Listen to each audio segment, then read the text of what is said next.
அனைவருக்கும் வணக்கம். நான் உங்கள் ஏஎல்பி ஜோதிடர் ரமேஷ், பெங்களூர்ல இருந்து பேசுறேங்க. இன்னைக்கு வேற விதமான ஒரு ஜாதக ஆய்வு. இது போன ஞாயிற்றுக்கிழமை வந்த ஜாதகம். அவரோட கேள்வி என்னன்னாக்கா, சார் எனக்கு வயசு 41 வயசு ஆயிடுச்சு, 40 வயசுக்கு மேலே ஆயிடுச்சு. எனக்கு இன்னும் கல்யாணமும் ஆகல, வேலையும் கிடைக்கல. என்னதான் பிரச்சனை தெரியல, நான் எப்படி சார் சமாளிக்கிறது? எனக்கு கல்யாணம் ஆகுமா, வேலை கிடைக்குமா அப்படின்ற மாதிரி கேட்டிருந்தாரு. இது ஒரு ஆணோட ஜாதகம். அவர் வயசு 41 வருஷம் முடிஞ்சு 6 மாசம் 28 நாள் ஆகுதுங்க. பிறப்பு லக்னம்ன்றது பார்த்தீங்கன்னா மகரம். தற்போதைய வயதுக்குரிய அச்ச லக்னமா அவருக்கு என்ன போயிட்டு இருக்குன்னு பார்த்தீங்கன்னா ரிஷபம் போயிட்டு இருக்கு. லக்னாதிபதி சுக்கிரபவன் எங்க இருக்காரு? 1க்கும் 6க்கும் ஆதிபத்தியம் பற்றி எங்க இருக்காரு? 4ஆம் வீடான சிம்மத்துல இருக்காரு. சரி, இவர் நான் திருமணத்துக்காக முயற்சி பண்றேன், வேலைக்காக முயற்சி பண்ணிட்டு இருக்கேன் அப்படின்னு சொன்னார் இல்லைங்களா? அந்த முயற்சி பத்தி கேட்ட கேள்வி சரியா அப்படின்னு பார்க்கணும் இல்லைங்களா? இவருக்கு இயங்கும் நட்சத்திரம் என்ன போயிட்டு இருக்குன்னு பார்த்தீங்கன்னா ரோகிணி 2 போயிட்டு இருக்கு. நட்சத்திரதிபதியார் சந்திர பகவான். அவர் எங்க இருக்காருன்னு பார்த்தீங்கன்னா 11ஆம் வீடான மீனத்துல இருக்காரு. இவர் எங்க சந்திரபவன் எங்க இருக்காருன்னா ஏஎல்பிக்கு 12லயும் கோச்சாரத்துல 11ஆம் வீடான மீனத்துல இருக்காரு. கோச்சார பகவான் இருக்கிற 11ஆம் வீடு ஜென்ம லக்னத்துக்கு 3ஆம் வீடா வருது. அப்ப கேள்வி சரி, ஏன்னா 3ன்றது முயற்சி ஸ்தானம் இல்லைங்களா? சரி, இவருக்கு ஏன் திருமணம் ஆகல அப்படின்னு பார்க்கும்போது 7ஆம் பாவம் தொடர்புடைய சனி பகவான் எங்க இருக்காரு? ஏஎல்பிக்கு 6ல துலாம்ல இருக்காரு. அப்ப என்ன தெரியுதுனாக்கா, ஜாதகருக்கு நோய், கடன், இது மாதிரி பிரச்சனை எல்லாம் இருக்கணும். இதுக்கு ஜாதகர் தான் காரணம். அதே போல சனி பகவான் நின்ற துலாம நீங்க லக்னமா வச்சு பாத்தீங்கன்னா 7ஆம் பாவகம் தொடர்புடைய சுக்கிர பகவான் எங்க இருக்காருன்னு பாத்தீங்கன்னா ஏஎல்பிக்கு 4ஆம் வீடான சிம்மத்துல இருக்காரு. அப்ப தாயாரால இல்ல தாயார் சம்பந்தப்பட்ட ஒரு நிகழ்வுனால இவருக்கு திருமணம் தடையா இருக்கணும். அவர் கேட்டப்ப, ஆமா சார், எங்க அம்மா சமயமா தவறிட்டாங்க, அதனால என்னால் திருமணத்தை பத்தி பேச்சு எடுக்க முடியல அப்படின்னு சொன்னாரு. அதோட சுக்கிரன் நிக்கிற 4ஆம் வீடு பாத்தீங்கன்னா 7ஆம் வீட்டுக்கு 10ஆம் வீடா வருது.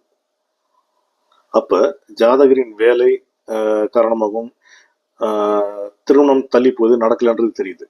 அதாவது 10ஆம் பாவக அதிபதி சனி பகவான் 6ஆம் வீடானா துலாம்ல இருக்காரு. இது 7ஆம் வீட்டுக்கு 12ஆ வரும். அதாவது 7ஆம் வீட்டுக்கு 12ல விரையாதிபதியா இருக்காரு. அப்ப இந்த ஜாதகருக்கு வேலையின் ஒரு நிகழ்வு இல்ல வேலையின் காரணமாக அதுக்காகவும் திருமணம் தள்ளி போயிருக்கலாம். இவர் கேட்குறப்ப நம்ம என்ன சொன்னோம், ஆல்ரெடி எனக்கு வேலை இல்லை சார் அப்படின்னு சொன்னார் இல்லைங்களா? அப்ப வேலை இல்லாத காரணத்தினால கூட இவர் திருமணத்தை பத்தி யோசிக்கல, தள்ளி போயிடுச்சு. சரி, இப்ப ஏன் ஒரு திருமணத்தை பத்தி பேச்சு யோசிக்கிறாரு அப்படின்னு அவர்கிட்ட கேட்டப்ப, சார் எனக்கு 40 வயசுக்கு மேலே ஆயிடுச்சு, எங்க அப்பா அம்மா தவறிட்டாங்க, கூட பிறந்த அண்ணனும் தவறிட்டாங்க, எனக்கு சொந்தம்னு சொல்லிக்க யாரும் இல்லை, ரொம்ப தூரத்து சொந்தம் தான். எனக்கு வாழ்க்கையில் ஒரு துணை வேணும் சார், நான் தனியாக அப்படி சமாளிக்க ரொம்ப கஷ்டமா இருக்கு, எனக்கு கொஞ்சம் உடல் உபாதைகள்லாம் இருக்கு அப்படின்னு சொன்னாப்புல. இதில் இன்னொரு முக்கியமான விஷயம் என்னன்னு பார்த்தீங்கன்னா, 11ஆம் பாவக அதிபதி குரு பகவான் எங்க இருக்காரு? இவருக்கு 7ஆம் வீடான மிதுனத்துல இருக்காரு. அப்ப நம்ம என்ன சொன்னோம், நீங்க பொதுவா திருமணம் அப்படின்னா ஒரு 25 வயசு அந்த மாதிரி காலகட்டத்தில் பார்த்தீங்கன்னா ஒரு 10-20 ஜாதகம் வரும். அதுவே 30 வயசுக்கு மேலனாக்கா ஜாதகம் 20 ஜாதகம் வர்றதுக்கு பதிலாக ஒரு 5 ஜாதகம் இல்லை 4 ஜாதகம் அந்த மாதிரி தான் வரும். அதுவே 30 வயசுக்கு கடந்து 40 வயசுக்கு மேலே ஆயிடுச்சுன்னா ஜாதகமே வராது. ஏதோ 1-2 ஜாதகம் கூட வர்றது டவுட்டு. அதனால நம்ம என்ன சொன்னோம், நீங்க ஏதாவது ஒரு விவாகரத்தான பெண் இல்லை கணவரால் கைவிடப்பட்ட பெண், அது குழந்தையா இருந்தால் கூட பரவாயில்ல, குழந்தை இருந்தால் கூட பரவாயில்ல, அந்த மாதிரி ஒரு டிவோர்ஸ் ஆன பெண்ணை பார்த்து நீங்கள் திருமணம் பண்ணிக்கிட்டீங்கன்னா அவங்களுக்கும் ஒரு ஆதரவு கொடுத்த மாதிரி இருக்கும், உங்களுக்கு உங்கள் லைஃப் லாங் ஒரு வாழ்க்கைக்கு துணை கிடைச்ச மாதிரி இருக்கும் அப்படின்னு சொன்னோம். ரெண்டாவது, அந்த மாதிரி நீங்கள் பார்த்து திருமணம் பண்ணிக்கோங்க. இன்னொன்று என்னன்னாக்கா, 40 வயசுக்கு மேலே குழந்தை இல்லை அப்படின்னா நம்ம ஒரு குழந்தைய தத்தெடுத்துக்க சொன்னோம். குழந்தைக்கு முயற்சி பண்ணுங்க. ஏன்னா 40 வயசுக்கு மேலே குழந்தை பெற்றுக்கிறது அப்படின்றது அது கணக்கு முறைகள். நான் குழந்தை அப்போ தான் பிறந்திருக்கு, உங்களுக்கு வயசு 40க்கு மேலே ஆயிடுச்சு, அந்த குழந்தை பிறந்து வளர்ந்து பெரிய ஆளாகும் போது நீங்கள் இருப்பீங்களா, அதெல்லாம் ஏகப்பட்ட காம்ப்ளிகேஷன் இருக்கு. அதனால பொதுவாக 40 வயசு வரைக்கும் குழந்தை இல்லைன்னா ஒரு தத்து எடுத்துக்கோங்க அப்படின்னு சொன்னோம். இதில் இன்னொரு விஷயம் என்னன்னு பார்த்தீங்கன்னா, இவருக்கு வந்து செவ்வாய் தோஷமும் ராகு தோஷமும் இருக்கு ஜாதகத்தில். அதாவது நம்ம பாரம்பரியம் ஜென்ம லக்னத்துக்கு வந்து நம்ம செவ்வாய் தோஷம் பார்க்கல. ஏஎல்பி லக்னத்துக்கு செவ்வாய் இப்போ போயிட்டு இருக்கிற வயசுக்கு வந்து இவருக்கு செவ்வாய் தோஷமும் ராகு தோஷமும் இருக்கு. அதுக்கான நம்ம வந்து என்ன சொன்னோம், அதுக்குண்டான ஒரு கோயில் பரிகாரங்களை சொன்னோம். இந்த கோயிலுக்கு போயிட்டு வாங்க சரியா போயிடும். சரியாகணும். சரி, தோஷம் இருக்கு. அது எந்த மாற்று கருத்தும் இல்லை. பரிகாரம்ன்றது என்னங்க, இந்த பரிகாரம் செஞ்சு எல்லாமே தீந்துருண்டு கிடையாது. அந்த தாங்குற சக்தி நமக்கு கிடைக்கும். வச்சுக்கல, அதனால நம்ம அந்த மாதிரி சொன்னோம். சரி, இவர் வேலையை பத்தி கேட்டார் இல்லைங்களா. ஏற்கனவே இவருக்கு வந்து பாத்தீங்கன்னா 6ஆம் பாவக அதிபதி சுக்கிரபவன் வந்து 4ல் இருக்காரு. அப்ப இந்த ஜாதகருக்கு வந்து லங்ஸ்ல, அதாவது நுரையீரல்ல, பிரீதிங்ல பிரச்சனை இருக்கு. கூடயே வந்து பிளட் ப்ரெஷரும் இருக்கு. ஓகே, அவர் கேட்டப்ப ஆமா சார் எனக்கு இருக்கு அப்படின்னாரு. இதுல பாத்தீங்கன்னா 10ஆம் பாவம் தொடர்புடைய ராகுபவன் எங்க இருக்காருன்னு பாத்தீங்கன்னா ஏஎல்பிக்கு 2ஆம் வீடான மிதுனத்துல இருக்காரு. மிதுனத்துல இருந்து ராகுபவான் தன் 7ஆம் பார்வையா எங்க பாக்குறாரு, தனுசை பாக்குறாரு. தனுசு வந்து பாத்தீங்கன்னா ஏஎல்பிக்கு 8ஆம் வீடா வரும். அப்ப இந்த ஜாதகர் பிரச்சனைக்குரிய வேலையை பார்க்கறதா நல்லது. இவரோட ஹெல்த் கண்டிஷன் படி பாத்தீங்கன்னா ஒரு எந்த வேலையும் பார்க்கறது கஷ்டமா இருக்கு.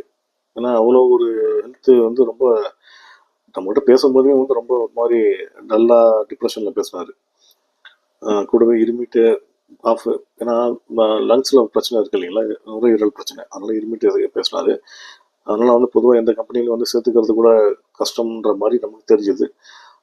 அவரே கிட்ட ஆமா சார் அப்படின்னு சொன்னார். அதனால நமக்கு நம்ம வந்து அவருக்கு என்ன ஒரு அட்வைஸ் பண்ணோம்னா, சார் நீங்கள் வந்து வேலை கிடைச்சி ட்ரை பண்ணுங்க, வருமானத்தை பார்க்காதீங்க, கிடைச்ச வேலையில் போய் சேர்ந்துக்கோங்க. இல்லை வேலை செய்ய முடியல, என்னால் பிஸ்னஸ் பண்ண முடியும் அப்படின்னா அதிக முதலீடு பண்ணாமல் நீங்கள் உணவு சம்மந்தப்பட்ட ஒரு தொழில் மாதிரி பண்ணுங்க.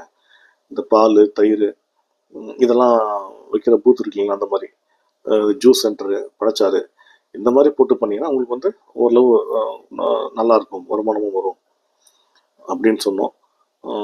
அதோடு இல்லாமல் ஒரு சில எளிமையான செலவில்லாத பரிகாரம்னு சொன்னோம். ஒரு வீட்டு பக்கத்துலேயே இருக்கிற சின்ன கோயில்களுக்கு போயிட்டு சின்ன சின்ன வழிபாடு, ஒரு விளக்கேற்றுறது, அதிக செலவில்லாத பரிகாரம்னு சொன்னோம். அப்புறம் வந்து நம்மகிட்ட பேசும்போது அவ்வளோ டிப்ரெஷனில் பேசினார். நம்ம இவருக்கு வந்து பலனெல்லாம் சொல்லி துல்லியமாக சொல்லி அவருக்கு இந்த பரிகாரங்கள்லாம் சொன்ன பிறகு கொஞ்சம் தெம்பு வந்துடுச்சு. சரி சார், நான் வந்து முதல்ல வந்து இந்த கோயிலுக்கெல்லாம் போயிட்டு வந்துடுறேன். அது கோயில் வந்து அவருக்கு இருக்கிற ஊருக்கு பக்கத்துலேயே இருக்கிற கோயிலை தான் நம்ம வந்து பரிகாரமாக சொன்னோம். ரொம்ப செலவழிச்சு போய் பார்க்குற கோயிலெலாம் கிடையாது. ஸோ அவரும் வந்து கொஞ்சம் வந்து மனம் ஆறுதல் ஆயிடுச்சார். அவருக்கு வந்து ஒரு தெளிவு கிடச்சிச்சு. சரி, நம்ம வந்து கல்யாணம் எப்படி பண்ணணும், நம்ம வாழ்க்கையை நடத்துறதுக்கு வேலை எந்த மாதிரி பார்த்துக்கணும், தொழில் பண்ண எந்த மாதிரி பண்ணணுன்றது வந்து ஒரு கிளியராக ஒரு விஷன் தெரிஞ்சிடுச்சு. அவரும் வந்து சரிங்க சார், நான் முதல்ல கோயில் போய்ட்டு உங்களுக்கு வந்து நான் வந்து பார்க்கணும், நேரில் பார்க்கணுன்னாரு. நம்ம சொன்னோம், சரி எல்லாம் அதான் வேண்டாம், நீங்கள் பாருங்கள், முடிச்சு நீங்கள் கூப்பிடுங்க அப்படின்னு சொன்னோம். ஸோ நம்ம அச்சலக்கண பദ്ധதி ஜோதிட முறையில் பார்த்தீங்கன்னா எல்லா கேள்விகளுக்கும் உண்டான பதில் வந்து அவ்வளோ துல்லியமாக தெரியும்.